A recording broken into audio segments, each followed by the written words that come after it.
Hello guys, this is going to be what I'm calling my front end project. I'm going to try and start with some of the simpler items first, and you may recall from the 100-mile video, the shakedown test, that we've got kind of a bouncy front end. So I'm going to start with the wheel and the tyre. As you can see, we've got a lot of lead weights here on the spokes. I think there's 7 spokes that have got some weights here. The reason for that is it's actually got 3 rim locks on this wheel. So one here, and one here, and then the valves under here. The lead weights are obviously here set to counteract the weight of the rim locks, and they're all going to come off. I've also got an old tyre on the bike, and so I'm hoping to remove that and replace it with a brand new tyre that I could only get in England. Actually, it's a 20-inch tyre, and that came from the spares company. It's going to be an Avon Speedmaster Mark II, and this is a 20-inch front wheel with a 19 on the rear. The next job will be to remove and inspect this hydraulic damper here. I didn't do that when I was rebuilding the bike, so I'm going to take that off, see if it's functioning correctly. What I'll then do is remove the springs from inside here, just to see what kind of springs we've got going on in.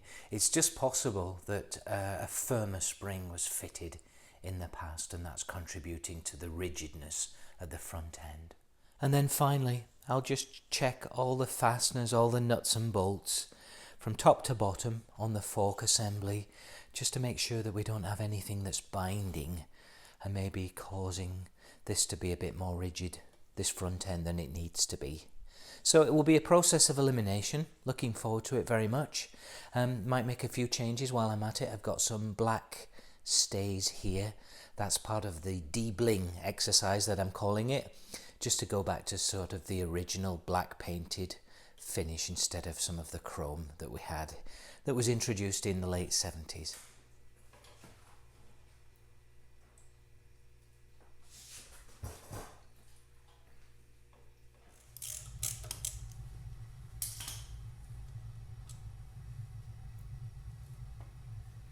Okay, if you just kind of lift it up and then push it forward, okay?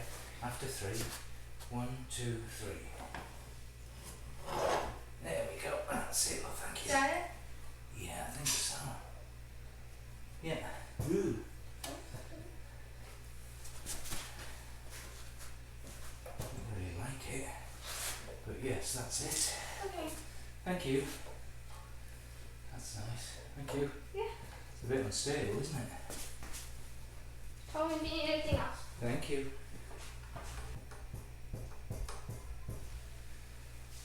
That's better.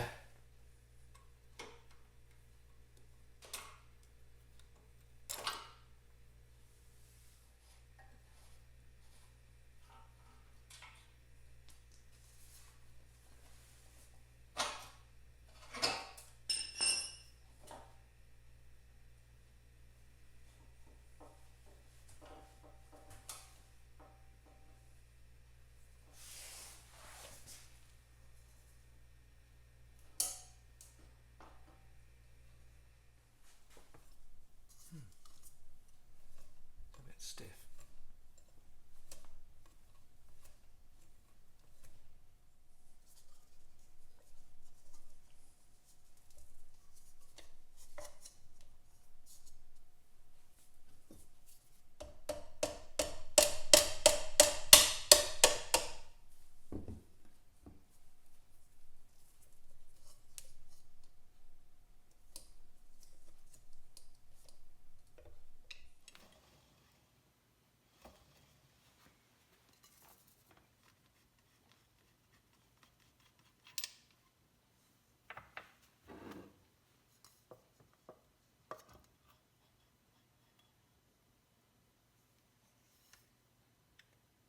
Where's the gear?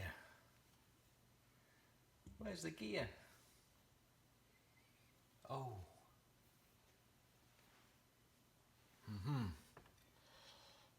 I bet I know what's happened.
Well, that was a bit of a surprise, finding the wheel fitted the other way around, perhaps just to keep the gear out of the way of the speedo drive. Perhaps intentionally, because the speedo wasn't fitted when I got the bike. And then maybe more surprising is the number of shims that I've found with taking the axle apart. So 3 here, 2 here, 1, 2, 3, 4, 5, 6. 1, 2, 3, 4, 5, 2. These 2 are massive actually compared to the rest, so I'm not sure what's going on. I've got the instruction sheet here. I'll do some research as well, but clearly it needs some attention, re-shimming, just rebalancing at some point, so that will be another job. The gear here is super tight as well, so I need to work on that and take this apart, lubricate it, see what's going on in there as well, because I know that that's a rare and valuable item.